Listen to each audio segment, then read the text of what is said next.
마가복음 4장 35절에서 41절 말씀입니다. 우리 다 같이 합독해서 읽도록 하겠습니다.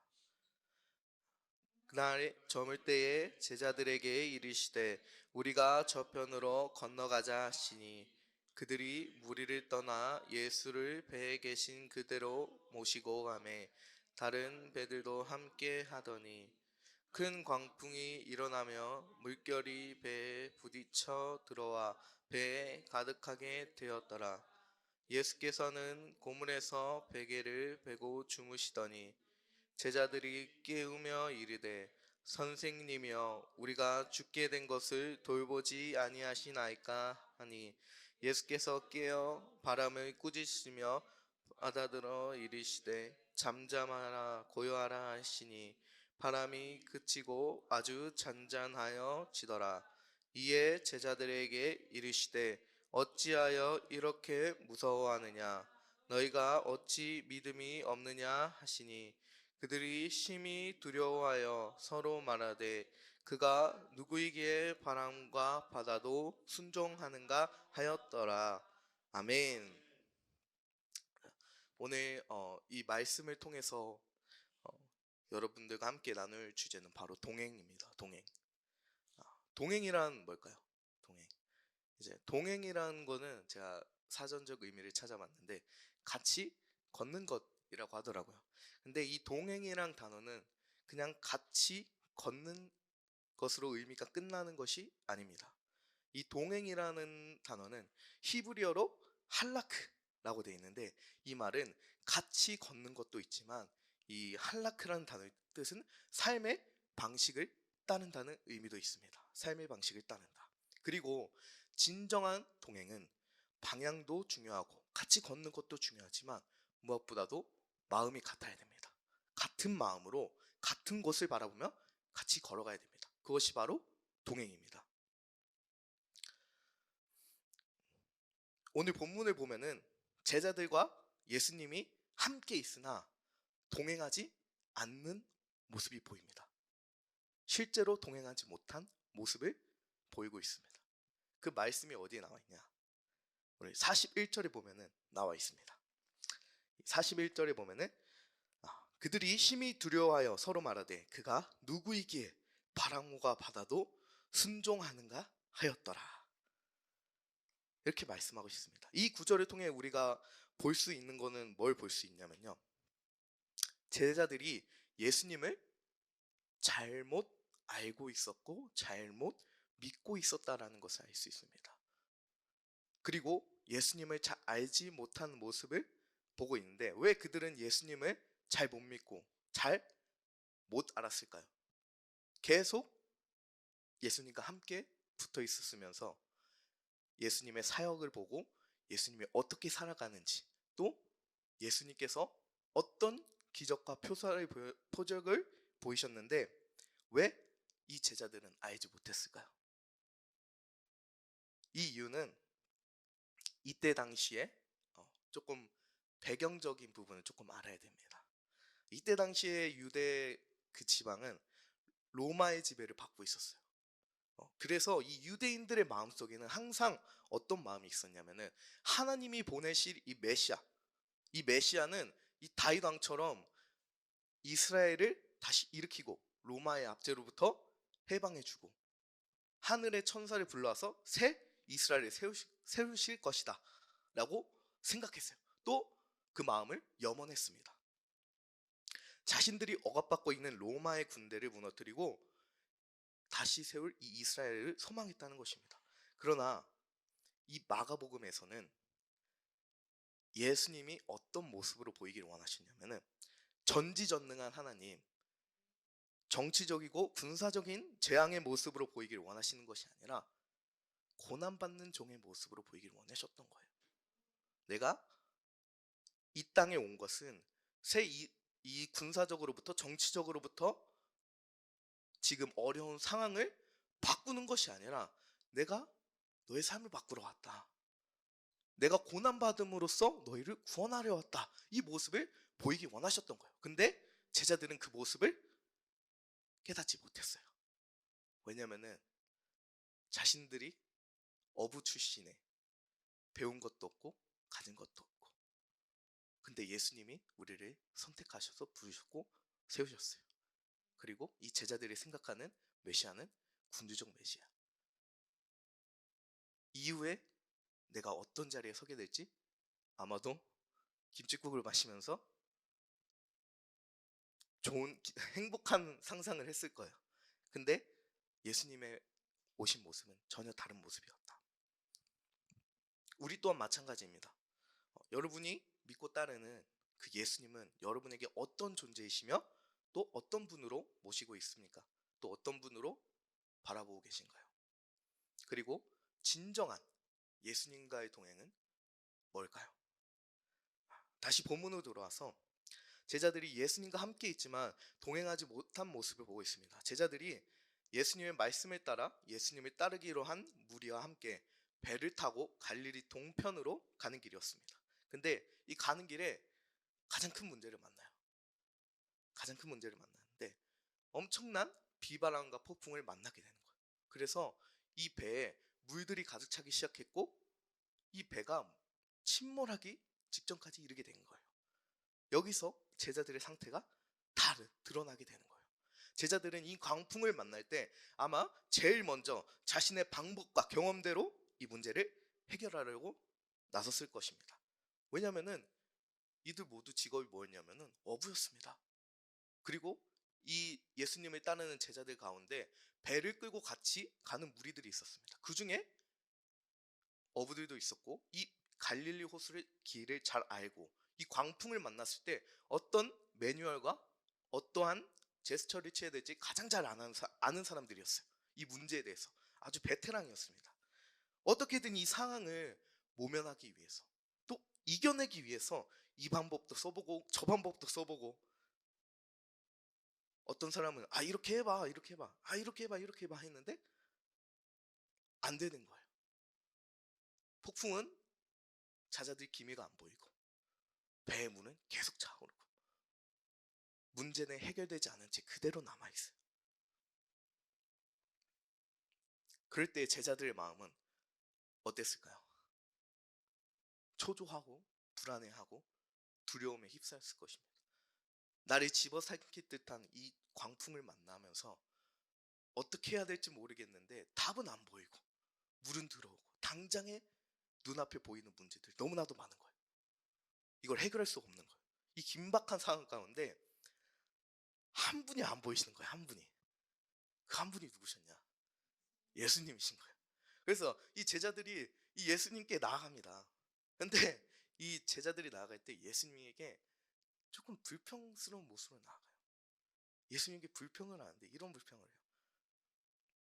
우리 38절에 보면은 예수께서 고물에서 베개를 베고 주무시더니 제자들이 깨우며 이르되 선생님이여 우리가 죽게 된 것을 돌보지 아니하시나이까 하니 라고 이렇게 돼 있어요.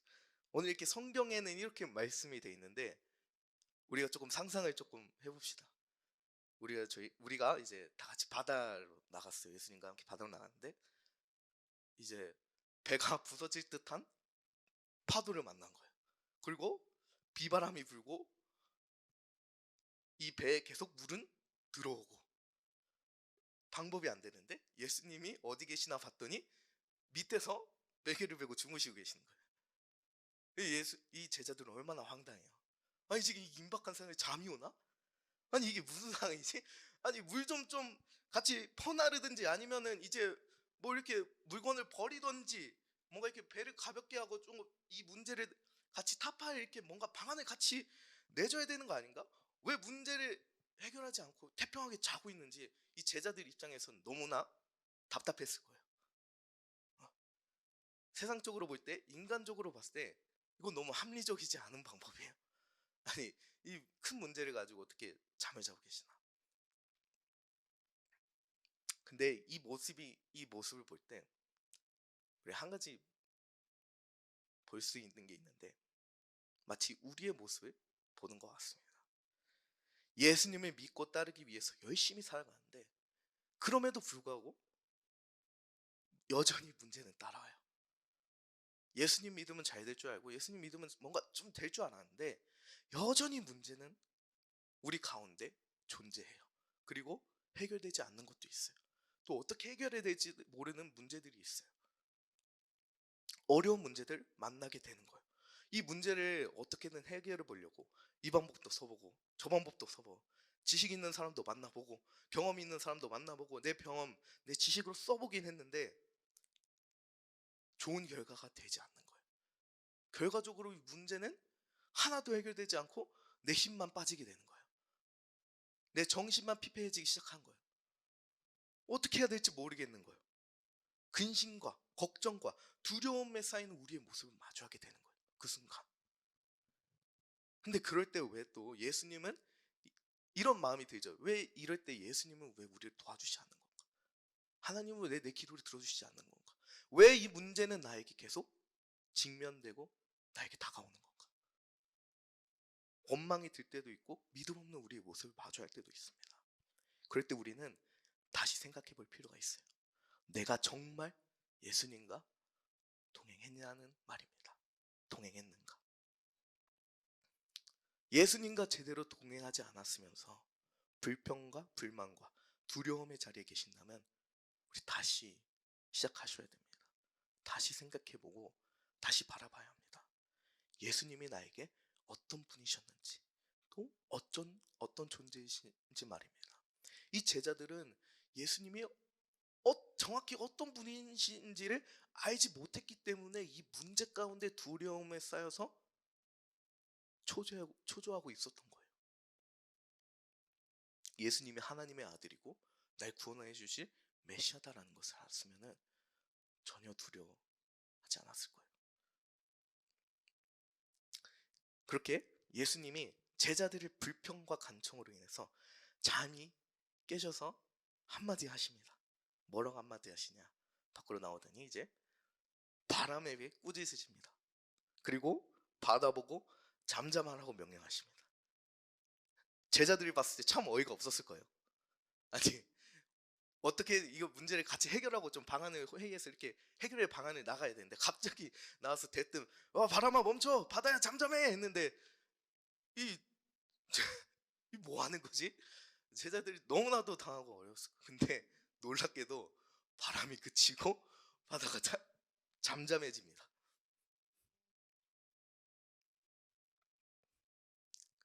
바다가 고요해져요.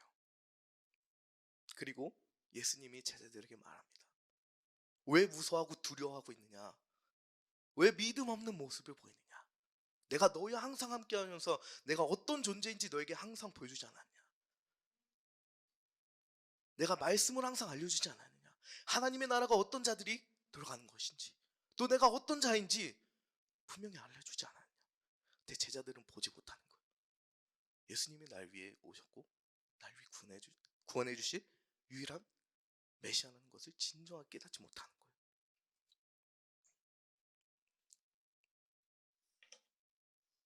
예수님은 이 바다에 자면서 이 뱃속에서 자면서 알고 있었어요. 뭘 알고 있었냐? 이 풍랑이 결코 우리를 해치지 못할 것을 알고 있었어요. 왜냐하면 하나님의 계획 가운데 예수님이 갈릴리 호수에 빠져서 죽는 거는 있을 수 없는 일이에요. 그거는 메시아가 아닙니다. 예수님이 아니에요. 그런 예수님이면 저는 안 믿었어요. 어떻게 우리를 위해서 구원해 주신 이 땅에 오실 예수님이 갑자기 호수에서 빠져서 죽었다. 얼마나 허무맹랑한 이야기입니까? 전에 이 말씀 이전의 사건들을 보면은 예수님이 제자들을 부르시고 제자들을 세우세요. 그리고 진정한 가족에 대해서 얘기를 해요. 진정한 것은 하나님 말씀에 따르는 자들이 진정한 가족이다. 그리고 하나님이 비유로 하나님의 나라들을 말씀하세요. 이런 말씀하시고 갈릴리 호수에 빠져 죽었어요. 얼마나 허무맹랑해요. 있을 수 없는 일이다. 예수님 알고 계셨어요. 하나님의 계획이 여기서 끝나지 않을 것을 말입니다. 그리고 그 예수님은 하나님이 그 순간에도 함께 하시고 지켜주시고 보호해주신다는 믿음이 있었습니다. 예수님은 단 한 번도 하나님과 동행하지 않는 삶을 살지 않았기 때문입니다. 예수님이 하나님의 마음을 알고 하나님이 바라보시는 곳에 정확하게 그곳에 함께 걸어가니까 예수님이 두려워하지 않은 거예요. 왜? 하나님이 예비하시고 하나님이 다 하시고 나니까. 우린 그렇게 살아야 됩니다. 예수님이 우리가 어떻게 살아야 되는지 모범을 보이신 거예요. 문제 가운데 우리가 어떻게 대처해야 되는지 먼저 몸소 보이신 거예요. 지금 여러분의 상황이 어떠신지는 잘 모르겠어요.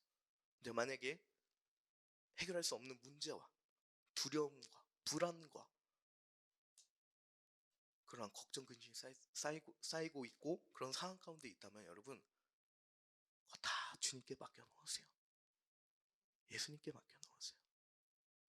성경에 보면 먼저 그의 나라와 그의 의를 구하라. 그러면 너에게 모든 것을 더하시리라. 하나님의 나라와 하나님의 의를 구할 때 여러분의 문제는 해결될 것입니다. 우리의 문제는 이만큼밖에 안 돼요. 근데 우리는 이만큼 봐요. 예수님 볼 때 이만큼밖에 안 되는데 우리는 너무 크게 본다는 거예요. 예수님이 크십니까? 문제가 큽니까? 예수님이 크시죠. 문제 가운데 눌리지 마세요. 걱정 가운데 눌리지 마세요. 두려움 가운데 눌리지 마세요. 하나님이 우리에게 주시는 것은 두려움과 걱정이 아니라 평안과 감사와 축복과 우리에게 좋은 것들을 주시기 원하세요. 우리 그런 마음들을 조금 가지면서 살아가시길 바래요. 오늘 본문에 나오는 제자들처럼 하나님을 신뢰하지 않는 모습을 보이시지 마시기 바랍니다. 하나님을 좀 더 신뢰하세요. 그래서 예수님을 닮아가며 동행하는 삶, 예수님과 같은 마음을 품고 예수님이 바라보시는 그곳에 내가 같이 시선이 있고 예수님과 함께 가는 그런 삶을 사시기 바랍니다. 나와 함께 하시는 예수님을 좀 더 신뢰해 주세요. 예수님께 좀 더 의지하세요. 세상에 어떤 부모가 자녀가 고통 가운데 있는데 그걸 가만히 보고 앉아 있겠습니까? 에이, 너 어려운 문제 많았네. 고생 좀 당해봐라. 이런 부모가 어디 있습니까? 하나님도 같은 마음입니다. 우리에게 좀 더 좋은 것으로, 좀 더 편안한 모습으로 하나님은 우리에게 그런 평안을 주시기 원합니다. 예수님과 동행한다는 것은 나의 모든 문제도 하나님께 맡겨드리는 것입니다. 때론 하나님이 주시는 시험도 있을 것입니다. 그러나 그 문제는 하나님이 이겨낼 힘을 주실 것입니다. 하나님께 맡기세요. 그리고 신뢰하세요. 그리고 예수님과 함께 한 걸음 한 걸음 나아가세요. 너무 빨리 안 나가도 돼요. 그냥 예수님과 함께 발 맞춰서 천천히 가세요. 그럼 어느 순간 그 문제는 해결되어 있을 겁니다. 우리에게 더 이상 문제로 다가오지 않을 거예요. 예수님이 우리와 함께 하신다는 사실을 잊지 마세요. 있는 순간 오늘 본문의 제자들처럼 믿음 없고 불안해하고 초조하고 두려움에 떨면서 예수님께 원망만 늘어놓게 될 것입니다. 오늘 하루도 오늘 하루의 모든 문제들을 주님께 맡겨놓고 예수님께 좀 맡겨놓고 예수님이 무엇을 원하신지 오늘 하루 나에게 무엇을 원하실까 그걸 좀 고민해보고 기도하면서 예수님이 바라보는 곳에 내가 그 시선이 있기를 원하고 예수님이 함께 하시는 곳에 내가 함께 하기 원하고 예수님과 내가 같은 마음이 되기를 원합니다. 나는 그런 마음으로 오늘 하루도 예수님과 동행하며 승리하는 삶을 사시기 바랍니다. 오늘 조금 말씀을 정리할 텐데 예수님과 동행하는 삶은 무엇이냐? 예수님께 나의 모든 문제를 맡겨드리는 거예요. 그리고 예수님께 좀 더 신뢰를 하는 거예요. 그리고 예수님과 같은 마음으로 함께 같이 한 걸음 한 걸음 걸어가는 것입니다. 그럴 때 어느 순간 우리의 문제는 해결되는 겁니다. 두려움은 곧 불신입니다. 두려움에 쌓일 때 우리 믿음이 드러나게 되는 거예요. 두려움이 몰려올 때 우리 믿음이 드러나게 되는 거예요. 절대 두려워하지 마세요. 그 크신 하나님이 이 세상 모든 만물을 창조하신 하나님이 여러분 속에 각 사람 여러분 속에 같이 함께하고 계십니다. 좀 더 하나님께 의지하고 같이 동행하시기 바랍니다. 우리 시간 다 같이 통성으로 기도하며 나갈 때